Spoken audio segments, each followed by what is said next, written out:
Who Watches the Rewatchers, a Buffy rewatch podcast.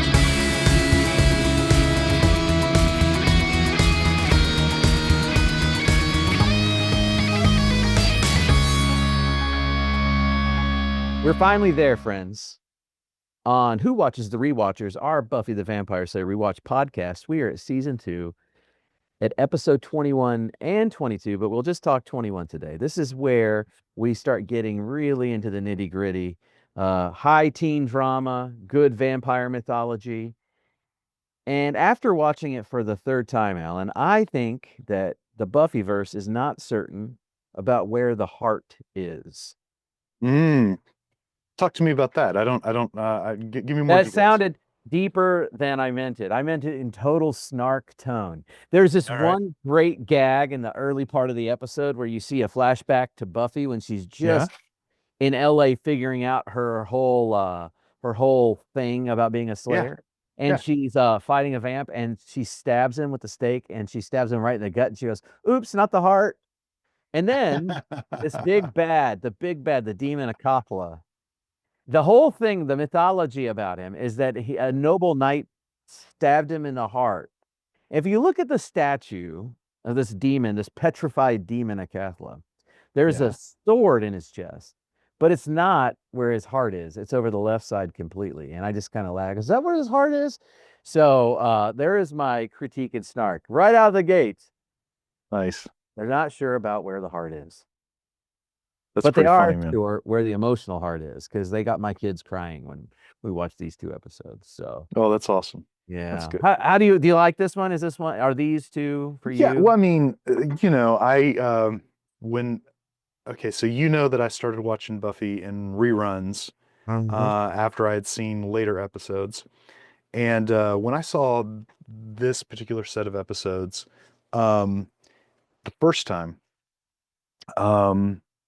it was what convinced me that Buffy was like on another level compared to other TV shows at the time. Now, I think that this is actually pretty tame compared to what is happening on TV now in some ways. But what really struck me at the time was the connectivity of the episodes, while still telling a compelling story mostly in each episode. Like every once in a while there will be a 2-parter or something like this, but there were finite story chunks, let's say, that kept me interested, along with this bigger mythology or whatever that kept growing and getting new layers or whatever. And I thought that that Angel's backstory, I thought we already knew Angel's backstory when we got here, and then we got here and now there are a multitude of new layers to Angel's backstory. And I think that when they did this, they were actually testing the waters for if they could make the Angel television series, which is going to happen timeline-wise, basically a year after this. I think that's right. Well, it all starts with Giles getting the phone call to a local museum. And I like that the museum guy seems like he's just like off of the Teamsters union in New York. He's like, "Hey, it's so good to have whatever they expert status they give him, a certified leader in rare things or whatever they call him. It's something sort of strange, and you're right here. So that's really helpful, but we never found anything like this. And it's this huge, they call it an obelisk, but it's this huge stone, looks like a sarcophagus. It's and there's a bit of archaeological dusting happening, and you see some strange type on the front. And Giles immediately starts to ask if he can start taking samples, which is the guy's like, "Hey, sure, That's just how he comes across to be. He seems like he's more of a teamster or something. But anyway, and when Giles does that, he's scraping something into a little beaker or cup or whatever to collect it. And he says, "Have you tried to open it?" And the guy goes, "Open it? I thought it was just a big square box or a big stone." And what Giles is seeing is that there's hinges or some crack, making it a doorway. And he does ask him to not open it until he's there, or to wait so he can try to translate the inscription first. That's the setup. which is pretty Yeah. cool. It's a pretty cool setup. Mm. It is a pretty cool setup. The thematically we get the statement of what this whole thing is about actually in a moment just before that, where we see like a flashback for Angel, and then we see Buffy fighting in a graveyard, and she helps Xander up, and Xander is walking away with her, and he says something like she says something like, "I'm going to take the fight to Angel," and he says, "You sure you're ready for that?" And she says, "I just want it to all be over. It'll all be over soon." And I think that what they're doing with this episode is they're trying to talk about how, uh, you made a point a couple of weeks ago about the show being too clever sometimes. I think this one's a little bit too clever too. They're trying to talk about the ending of the relationship between Buffy and Angel. They're trying to talk about the ending of Angel. They're trying to talk about the ending of this problem with Buffy. But the way that they're doing it is by talking about Angel's beginnings and about Buffy, maturing into the next. Stage of her Slayerdom, you know. Mhm. That's right. Uh, Let's see but from go but ahead. that all having been said, I love the scene that you're talking about with Giles. I think that it's also sort of establishes Giles in terms of helping us understand that he's not just the librarian at the high school. Like he's got this reputation around town now. Yeah. Amidst all of the big bad scary stuff and all the heightened emotions about facing Angel, something big bad happening, the grief over Jenny Calendar, they still have finals. That's it's the teenage Which is world. another way to talk about things being over. Right. Yes. Right. And Buffy's like, I don't even know how I'm gonna, pass any of these things. And Willow very dutifully is going to tutor her. And Yes. you get a moment from Cordelia there because I think they're at the lunchroom having lunch, and she's like, "Oh, look at you getting your teacher thing on," and she says something that just seemed like a normal, typical sort of friend thing to say, less catty. I mean, something catty comes up behind it, and they Yeah, make a right. big gag out of it. But yeah, so ultimately, we have this whole like school's ending, the world could be ending. That's the early seasons of Buffy. That's the two that's the two feelings. School's ending, the world could be ending. And they're wrapping things up. And then you got this Principal Snyder who's breathing down their necks in the lunchroom, which there's a lot of funny stuff in that where he doesn't like that Xander's and Cordy are flirting. He doesn't like that Willow sitting on Oz's lap, and he out of nowhere basically just starts picking on Buffy. Uh, but it's just demonstrating how much of a bully he is, Yeah, and sets totally. it up to where Buffy is going to need to be tutored from Willow. And the next big scene or the big thing for me is Buffy and Willow sitting at Jenny Calendar's desk in the classroom. Buffy's doing what many of us have done when we've been frustrated at school. We call ourselves dumb and say we're never going to get it. Willow's doing what most of our parents or tutors or teachers have said, like, don't do Right. that. And she scolds her, and Buffy's Yeah. like, "Hey, you're really great at teaching," which I thought was funny because she didn't actually teach her a thing in that moment. She just scolded her. Yes. Yes. Yes. Yes. Yes. It's interrupted because Buffy's book is open. She puts her pencil down, and her pencil rolls down the book and into um, the little space between two desks where we know that Jenny Callender's floppy disk, 3.5A floppy disk, had fallen. And Buffy goes to retrieve her pencil, and when she sits back up, she goes, "Deja vu," which I actually thought about for a minute. I I think of deja vu as when you feel like you've repeated or been somewhere before. Yes. Uh, am I missing it? Did she go there before and drop a pencil by it?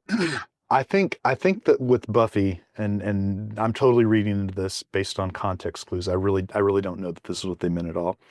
But I think with Buffy, she has prophetic dreams, and I think they were trying to suggest that she had had a prophetic dream about this particular thing to make her aware that she needed to focus on the moment. Right, right, right. Okay. Um, okay. So when she goes back down, she puts the pencil down. She says, "Okay, look, deja vu," and then she puts it on there, and then there's the pencil and the floppy disk, and she's like, "Oh, Sure. look what I found," and she's like, "This must have been Jenny Calendar's," and but they put it in the computer to find out what it is, and she thinks it's a bit morbid, but Willow's like, look, I've already gone through everything else. And what do they find when they open up the file? They find the spell used to curse Angel originally and give him his soul. Um, And you know, uh, one of the things that I found interesting about that is that Jenny would have made this backup, you know, because Angel, when he killed her, was really trying to make sure that he knew that she had the spell. And so he went to great lengths to like destroy what he thought were all the copies of it. And this is just the one remaining copy that he didn't know about. yes. And they pull it up. And do they have a big reveal moment, or is it kind of a and then cut? You remember? It's a and cut, and then we figure out what it is in the following scene when they're talking about it with Giles, I think. Yeah, and is that's where there's already a fight ensuing, right? Like there's an argument about what to do. Like we enter right in the middle of their argument. And Right. what we know for sure is that Xander wants to see Angel killed at all cost, right? Right. Um, yeah, you know, of course, Buffy wants to get Angel back. There's a lot of weird feelings because, you know, don't overlook the fact that Jenny Calendar has been murdered by this guy. So there's Giles is feeling one sort of way, Xander's feeling another, and there's a lot of yelling and storming off, right? Mhm. Mhm. Yeah, I think we go from there. We kind of leave that drama and we go back to the museum. We do, but you've skipped over one thing that I think we need to address really fast, which is that there was a flashback sequence set in London where we see Angel meeting Drusilla for the first time, and he's apparently just finished eating a priest, and he Oh is yeah, the flashback scene. Yes, back in yeah, back in London. This is London. yeah, London. I think it was 1860 or 1880 or something like that, and so this is when he encounters her and realizes that she has sight, and we get a little bit of insight into how he manipulates her, and then we actually cut to Spike, Drusilla, and Angel in modern time. And Drew, now that we've seen this flashback sequence and we know that she's a seer, um, you know, they have to remind us of this in episodic television. They don't do that so much anymore, but back in the day, they always used to make sure that people who are new to it would understand, you know, what was happening. And I think that was a lot of the purpose of that scene, in addition to us seeing another example of someone becoming something. I Um, think I think it is interesting to see as uh Angelus is in the confessional booth listening to yeah, Drusilla, the morbid fascination he takes with hearing that she has these sort of prophetic or sort of woo-woo dreams, this sort of yeah, para parapsychological thing. He seems to be fascinated, and he does a fairly good job of switching from that to the absolute diabolical, where he starts telling her yes. all the things that a priest should never say, all the terrible things. Yeah. You're Pretty a good. devil child, so on and so Yeah. forth. Yeah, that's right. That's right. I actually thought that it was. I thought that this episode was funny because in the first 15 minutes of it, so far or whatever, they have managed to make fun of both of our professions. Okay, when do they make fun of yours? Well, when they're talking about teachers. Okay. You know, it's funny. I mean, I shouldn't mock you. We always you're a professor at a college, but I don't think of you as a teacher. I'm always thinking of you as an artist. Yeah, well, I appreciate that. I appreciate that. You know, I mean, I think teaching is great. I'm not knocking it. Sure. I just always think of you as your creative aspect. But Yeah, man. uh cool. Yeah. All right. So yeah, this is a friends, this is a heavy flashback episode. Trying to Yes, establish, as you said, like maybe a foundation for Angel, but it's a it bigger. is. And you talk about that a little when we were going through season one about how Angel's pretty shallow of a character, and they're trying to figure him Hmm. out. And Yeah. now we're starting to get more. Curiosity will come forward here in another flashback in a moment, but Yeah, so I think now we cut back to the contemporary world, and the museum curator is working late nights. I think for some reason we have this image of like these researchers always working late into the night, Mhm. and Drusilla shows up, and Drusilla in the past several episodes, now that she has her strength back, has got this completely different physical affect. I mean, she's Cockney accented woo woo witch vampire, but she has this swagger about her, which is pretty cool. She pulls it off, and she comes walking in, and immediately just kills the curator. Doesn't even ask, and they come in basically saying, "We'll take one of those to go, please." The big stone block, which has the demon Acathla in it, Yep. and yeah, so they're and the again, this virtuous knight must have stabbed Acathla in the heart, and they want to do this to summon Acathla, and apparently, from what we're picking up or what we find out, is that this demon will come into the world and suck everything in our world into a hell or a demon dimension. And I've often wondered, and this is going to come up in the next episode, but I've often wondered why a vampire would want to bring about the end of the world. It seems like that's like cutting off your nose to spite your face. You are burning down your food source. Um, Right. Right. but Drusilla is always interested in chaos, Yes. absolute chaos. But Angels seems like he's more interested in sort of controlled chaos. Like he wants to put people into chaos so that he can watch the fun of it Yes. from his Yeah. perspective, you know? Yeah, I'm unclear about that too. And what I think is funny is I think in the next episode, Spike gives us a really, really clear monologue about that specific idea. So we'll Exactly. He talk. does. Yeah, Yeah, he yeah. does. No, no, no. I was hinting at that. Hmm. Yeah. All right. We'll get So there when we get there. what Okay, happens after this but the well, bad guy conversation bit? What happens after okay, that? actually before we get there, Okay. one thing happens that we have to talk about, which Mm. is Buffy is walking down the street and someone jumps out of the bushes. She thinks to attack her, and it turns out to be the other Slayer Kendra. from Kendra from Jamaica, and they have a little bit of a conversation, and you should do if you can do the line and the accent. Uh, No, I can, but I'm not gonna. Yeah, no, that's actually what I was thinking about was coming next. Yeah, Buffy's walking at night. I think this is the moment where my wife walks in the room and she goes, like, why are you walking around alone at night? Like that's what she's like. Everything I know is why are you doing that? And well, this is what Buffy does. And she's walking alone. She hears something. Here comes Kendra, and it is cute because they're like. She's like, "Are you wanting to test out my new Buffy's like, "Do you want to test out my new punch? Because it's getting pretty good." Like, and she's like, "I just wanted to test your reflexes," is what Kendra told yes, her, right? And that's they have a right. That's little, right. and she goes, "Oh, let me guess." And then Buffy, Sarah Michelle Gellar, says in this feigned accent, "Oh, let me guess, you'll watch your senses some dark powers." And Yes, that's the down, you line. must go. Yeah, and she's like, something like that, right? So. And this is a moment of kind of happiness because now there's support. Uh, Short-lived happiness, but support Short-lived nonetheless. It showed happiness. up to help. Yeah. All right. What Well, happens? I will say this. We'll say this really quickly. Or go Uh, from there.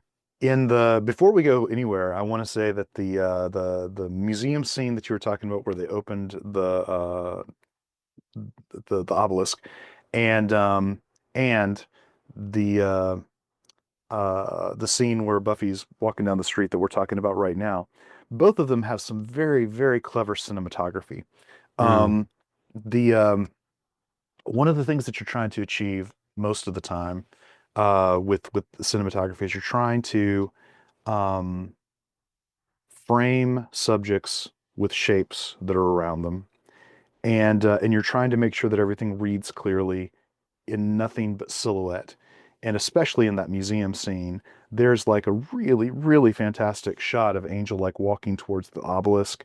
The camera's very low. It's what we call a worm's eye view, and Mm. it's sort of moving towards Angel while he's walking towards the obelisk. The obelisk is lit, so that Angel can just be a silhouette against it the entire time they're moving forward, and it's just as beautiful as it can possibly be, and and there are some really clever framings going on in that other shot that we just talked about with Kendra. So I think that Mhm. sometimes Buffy gets really functional in the way that they shoot things, especially when they get into the library and in the schoolhouse or whatever. They have a tendency to not think through all of the ways that they can frame and light in interesting ways. But I love it when they get in these alternative landscapes where they can really start getting creative with it. Yeah, good point. That those so the worm's eye views from below. Hmm. Yeah, I like those Bird's eye view images. above, worm's eye view below. Yep. Okay, okay, very nice. All right. So Angel's back at the scene with their lair wherever they live, with the big box open. You see the demon Acathla there. He's kind of a Yep. muscular Mesopotamian sort of looking demon with a sword on the right side, plunged into the right side of his breast. And he is going to attempt to awaken Acathla through the shedding of his own blood. And when he goes to try to pull out that sword, sort of a sword, it's a sword in the stone sort of motif. Like you pull, the worthy one can pull it out. Yep. Some energies or magics throws him about, and that makes Spike in his wheelchair crack up laughing. Uh, Yes. we've also seen again in this episode the Someone wasn't reminder worthy. someone wasn't worthy. We also see earlier in this episode another of example of Spike getting out of the chair and then hiding Mhm. back in it because he's like the trapdoor spider lying in wait to Yeah. pounce, which is sort of cool. Yeah, Uh man. yeah, and so yeah, so Angel's not worthy. They got to figure out another way. Okay, so baked in the middle of this, so they actually broke up that whole scene. Like they did the first part of it where he kills somebody so that he can use the blood or whatever to try to pull it out. Then they cut away to do two different background scenes, and they cut back to see the end of the scene where he gets thrown away from it, and we get the Right. someone wasn't worthy bit. And the two background scenes that we have that we see there are one is of Angel sort of living on rats in the middle of the Oh street, and yeah, he with Whistler. We with didn't even Whistler. say that the whole episode is narrated by a guy named Whistler. Yes. Well, this is when we Setting up. finally meet him and we understand that he's the one doing the narration. Yes. Yes, that's right. But there is a friends at the very beginning, there is a narration that starts with like kind of the themes of the show, like Mhm. small moments. No one ever knows what they're going to do when these big moments in life happen. And yeah, you're exactly spot on. Go back to it. So we have 1996, just a year before he meets Buffy. He's in Manhattan and he's got longer hair and he's malnourished and he's stumbling around. And this guy Whistler, he's got wearing a kind of a I can't remember. It's not a fedora. It's a little smaller than a fedora, and he's the voice we've been hearing all episode. Comes up to him and he's like, "You're pathetic. Look at you. What do you have like one Mhm. rat per month?" And don't you know like butcher shops have like all your supply of like fresh animal blood? What's your problem? Yeah. And he takes him to the hot dog stand. He orders for himself some dog meat. That's what he calls it, Hmm. which is lovely. He's eating a hot dog, and he's like, "Hey man, you got to have a sense of purpose." Yeah. And once he eats the hot dog, Angel goes, "So you're not a vampire?" He goes, "No, I'm a demon." But not all demons are bad. And this starts to change the metaphor or the kind of the mythology in Buffy too, It that does. that being a demon might just mean not necessarily a fallen angel in the, Judeo-Christian sense, but might just mean another type of being Yeah. where a lot of them are parasitic to humanity and some of them want to live alongside of humanity. Hmm. We start to develop a large mythology of dimensions. Maybe whoever gets to call it a hell dimension, maybe calling it a heaven or hell dimension just depends on where you're standing and what Sure. you think of it, right? But Sure. yeah, Sure. so for some reason this guy wants to lead Angel to his purpose. And if you follow the Joseph Campbell hero's journey sort of Hmm. motif, right? This is where if Angel's the hero, he is meeting his first mentor. That's right. That's Um, right. he's been languishing. He's now being called to adventure, Hmm. and that adventure is eventually going to put him on the on a collision course to meet Buffy and to join forces with her in something greater. But yeah, Now, that I do have to say quickly, the guy who plays Whistler is a dude named Max. I can't pronounce his last name. Perlich. Um, and when I saw him in this, I was like, oh, I know that guy from a bunch of stuff. And he's been in just a crazy number of really, famous teen shows dude, he that was in predate this. Gleaming the Cube. He was in He Gleaming was the in, Cube. He was in Ferris Bueller's Day Off. He was in Can't Buy Me Love, if you've ever seen that one. yes. He was on 21 Jump Street. I'm looking right now, dude. He was in Blow, House on Mm-hmm. Haunted Hill. I he's in Gilmore Girls. My name is Mm-hmm. Earl. But I'm totally in Gleaming the Cube. That man, that's a deep cut for me. Woo, man, That's fantastic. wow. Yeah. Okay, so the other flashback scene that we see here is Buffy being approached by her first watcher. Yes. And I gotta say, um, okay, so this is my one bit of shade I'm gonna throw at this episode. Okay. Buffy, acting like a Valley Girl, Cordelia style character, Right. did not read for me in any way.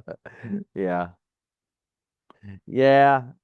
She's too smart. She's too smart for it. Even when Uh, she's trying to play dumb, she can't quite pull it off. you'll have all the context of her playing. I think she can play a superficial person. She doesn't. I know what you did last summer, right? Not like Valley Girl, but the Sure. superficial.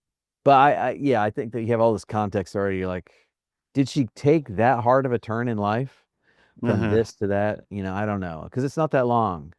It's not that long to have that change. Right. But yeah. And then that watcher comes across more as more like a mid-level corporate bureaucrat Yeah. than than than like a wizened like scholar and Sure. advisor. So yeah. And we get her fighting, and that's where she stabs the vampire in the belly and not in the heart. Yeah, you're right. Now, let me ask you, did we skip over the throwback where we get Julie Benz's vampire Darla in the mix, or is that to We come? did. We did. There are two other flashbacks that we skipped over. One was Darla, Let's just turning angel, and yeah, the let's other and go the other. back to it and talk about it Okay. 'cause Okay. Cool. Yeah. I Do don't it. get too well. I mean, I'll tell you what the other flashback was after we finish talking about this one. well, we just had that in the flashbacks. We have the Uh-huh. flashback where Angel is turned, and very shockingly, Julie Benz is back. She played Darla. She was one of the chief like acolytes of the Master, Yeah. and here Yeah. In our she is. first season. That's right. And I actually wondered while I was watching it if that's Darla or not. They don't call her Darla, as far as Hmm. I know. She is just the vampire who, in a very sexy fashion, turns angel because she slits the top of her or in her décolletage, so he Right. could. Which reminded me very Interview with the Vampire moment, by the way. Right. Yes. Very. Uh, but I'm like, whoa! I don't recall any like recognition in season one of Angel to Darla. So maybe this is just Joss Whedon really liking the actor and bringing the actor back. But according to Wikipedia, this is Darla, and Darla is his sire.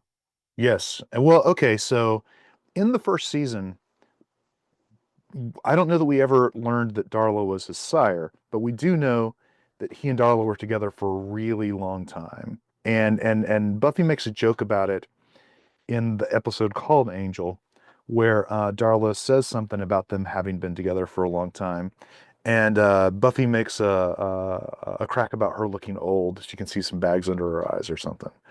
I Um, mean, I know Darla's gonna play like a more. She's gonna have another bit to come here in Buffy, and then she's an angel. Like there's like stuff yeah. about her, right? So like she doesn't Yeah, go. they bring her back from beyond in Angel, and so she ends up being around for a couple, I want to say 2 seasons after that. Uh, And then she leaves Angel to join the cast of Dexter, and then yes. she leaves Dexter to join the cast of some weird superhero family movie that only got 1 season and then got canceled. I don't know that she left Dexter. She was killed off Dexter, but Yeah, exactly, yeah. exactly. So okay, so sorry that I blame every skip over on me because I know you're sitting here looking at frame by frame, whereas I'm Yeah, remembering. yeah, yeah, yeah. No, it's okay, it's okay. Okay, so the other flashback we got to talk about is there's one where Angel gets re-ensouled. So we see both his becoming the vampire, and then later on we see him Right. becoming the vampire with a soul. Yes, we see the whole gypsy curse thing. We Yeah. see the whole Gypsy curse thing, and we see the Orb of Thessulah blossom. Yes, the Orb of Thessulah, for those of you who are watching with us, the Orb of Thessulah is one of the things that Willow's going to need in the spell that Jenny Calendar has on her floppy disk to bring that soul back into Angel. And what's really funny, and this is a great gag, is he goes, "You're going to need an Orb of Thessulah," and he's like, "I've got one in my office. I've been using it as a As a paperweight." paperweight. That's right. We That's right. talked about the last time we were at the magic store about how they some of these artifacts are just there. They're Mhm. around. Well, Anyhow, the shopkeeper actually says, I've sold a couple of these orbs of Thesla as paperweights, that's and then paperweight. he and then he sells one to Jenny Calendar, and then when we see Giles has one, he's been using it as a paperweight, and I just think that that is a hilarious callback. Like it's been episodes. I wonder if they like I wonder if they planned that or it just happened to be someone goes, oh, what would be funny is, I don't know. I don't Yeah, know. I agree. I agree. That's very good. Man, oh, okay. So skipped over those. So where does that put us in the present? Okay, so Um, what's happening now is Buffy is in her trench coat that she wears when she goes out patrolling. hmm, They're in the library. Willow has offered to take on the role of the person who's going to try to re-ensoul Angel. Um, Kendra is going to stay behind and protect the gang while this is happening, so that Buffy can try to go attack Angel. By the way, I skipped over the fact that the reason that she knows she has to go attack Angel is because Angel sent a minion into the school while Buffy was taking a final exam, and the minion said, you need to, it's going to happen tonight at whatever time, and then burst into flame in the classroom, and it was very disruptive to the learning environment. Um, and and so now we also get the introduction of Mr. Pointy. Do you have anything you want to say about Mr. Pointy? well, yeah. I mean, I thought it was really sweet when Kendra said, "Take my lucky steak, Mr. Pointy," and Hmm. there's some just jokes back and forth, but you just get the sense that for a person of Kendra's like life, where she has no other thing besides being a slayer, that Mr. Pointy is truly near and dear to her heart. Yeah, And it's basically her Mr. Cordo. yeah, so it's very sweet. Right. Um, I like when Buffy goes to confront Angel out in the night and they begin fighting. She says, "Yeah, I heard about, I heard your plans. Yeah, you sent your little public act of immolation, like, the setting oneself on fire as a word, right? And we only ever think about it when we think of like protesting the Vietnam War and that one Vietnamese Uh-huh. monk. But like, I just thought it was great that she used that word when they use things like get with the smoochies and Wiggins and all that stuff. She used the proper word, but it as a viewer watching this that this is completely and utterly a trap for Yeah. Buffy. Right. And Angel's like, I can't believe you fell for it like again. Yeah, again. That's right. And meanwhile, back at the library, Hmm. there's vampires that encroach, and Xander starts fighting off vampires. I'm always impressed with how tough Xander is against these supernatural villains. Uh, Hmm. I think one of them breaks his arm, yet he's able to throw one with one arm. Cordelia gets out. Willow gets a whole bookcase knocked over her. Giles gets knocked out, and then Kendra has been fighting people off, but now she's surrounded by a whole bunch of vamps. Hmm. And after most of the fisticuffs, as Buffy would say, happens, the doors open, and that Drusilla swagger comes in. Yeah. She claps her hands, I think, get everyone's Yeah. attention. Yeah. And then as Kendra gets in a fighting stance, she does this kind of like little thing with her fingers, and then she's like, "Oh, come on, bring it." And you really wonder for a second, wait, is even Drusilla gonna know kung fu and karate? Right. But I'm glad they really don't show it. She's basically defending herself, and then would you say that she basically utilizes hypnosis completely to win this Yeah. battle? Yeah, there's something like that going on. It's um Sort okay. of a snake charmer sort of thing. Yeah, so interestingly, I've never okay, in Buffy lore, no other vampire has this ability to mesmerize people, with the Mm. exception of Dracula, who we'll see in season 5. Yes. Um, and I don't think it's a vampiric power. I think that it has something to do with her mind powers that she already has, you know. Um, but Mhm. what's interesting about that to me, going back to one of your interests, is I think that please correct me if I'm wrong here. I think that vampires being able to mesmerize their prey is part of vampire mythology.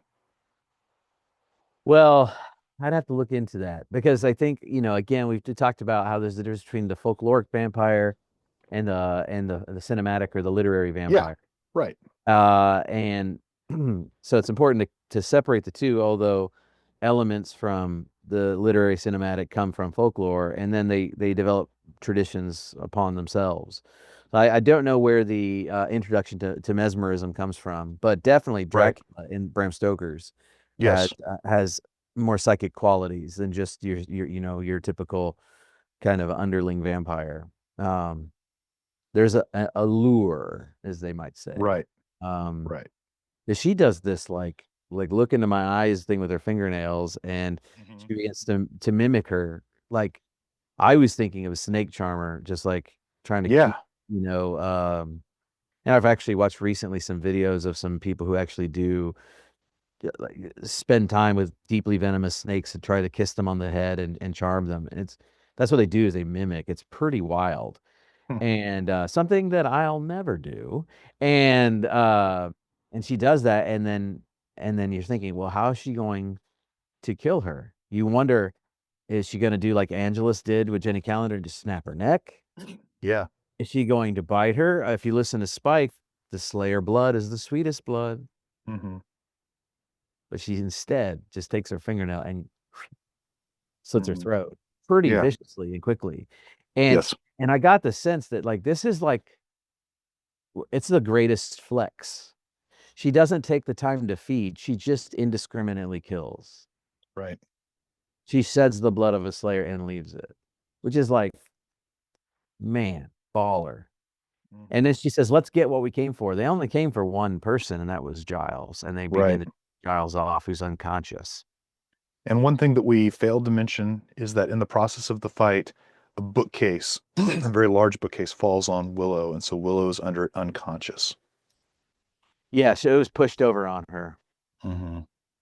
And And then after the vampires leave, taking Giles, uh, Buffy comes running into the schoolhouse and into the library. She finds Kendra's body.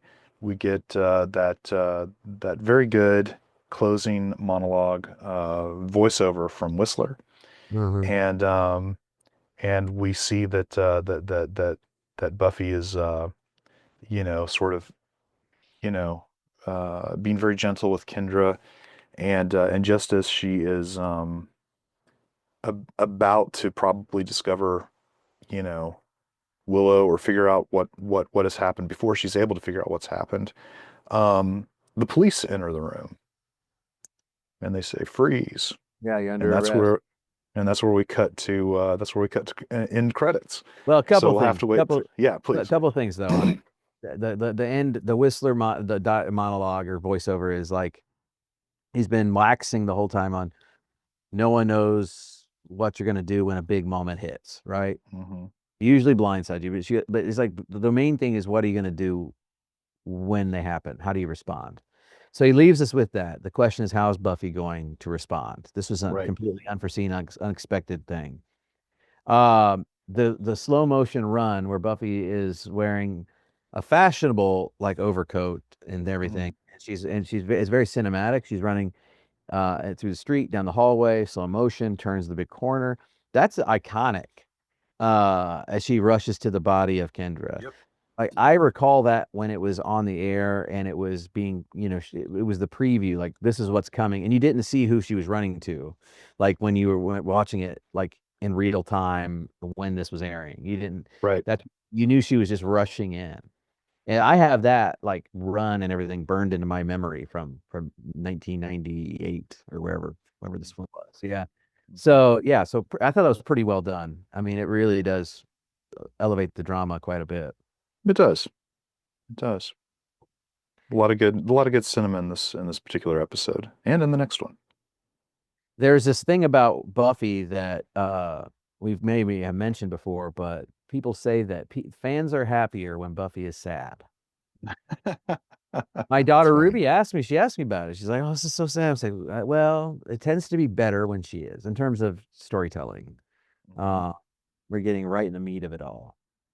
So, okay, well, I think we all see where this is, wanting to go. We're pushing the narrative of like these two trains are smashing to are set on a collision course. The re-ensouling of Angel and the releasing of Chaos Demon Acathla into the world. Giles, their wisdom is gone. Willow has been knocked unconscious, and she's kind of the next best thing. Buffy may be detained by the police. Cordelia is off in the wind. Xander is wounded there. Our heroes are up against it, aren't they? Yeah. We also skipped over the part of that flashback where when Angel does back in his hero's journey, when he does take Whistler up, how he drives out to LA in this nasty old beater car, and we get the first time of seeing well, not the first time. We saw Spike in a car, but we see how they paint the windshield dark so he can drive. Oh yeah, sure. He gets his first glimpse of Buffy. Apparently, very shortly thereafter, gets a haircut, a new wardrobe, a really nice apartment with nice artifacts. Turns his life around pretty quick, it seems. Yeah, totally. What did you read any of the Vox ratings for this one? Let me see what it says here. Vox ranked part 1 at number 14 and part 2 at number 4 of all time. Vox says it's all firmly rooted in character, which is what makes each moment lead to the next with such terrible inevitability, and yet it's still difficult to believe that it will actually happen, that Buffy isn't going to pull some brilliant idea out of her back pocket just in the nick of time, that she is actually going to kill her boyfriend. When it does happen, it's devastating. Yeah, spoiler. Right. Yeah. The AV Club, Noel Murray of the AV Club in 2008 said, it's a marvel weaving together all the season's major threads into a concluding chapter. Yeah, I think that, apparently Sarah Michelle Gellar, talking to Entertainment Weekly, called this one of her favorite episodes. And she says, along with the body, the prom, and who are you? Yeah, there we are. Well, I'm looking forward to next week and concluding season 2. So, any other final thoughts from you, my friend? No, man, I'm looking forward to the next one. I think that I think that this is one of the finest Buffy moments we have to talk about, and I'm looking forward to chatting about it next week. All right, my friend. Well, take care, everybody.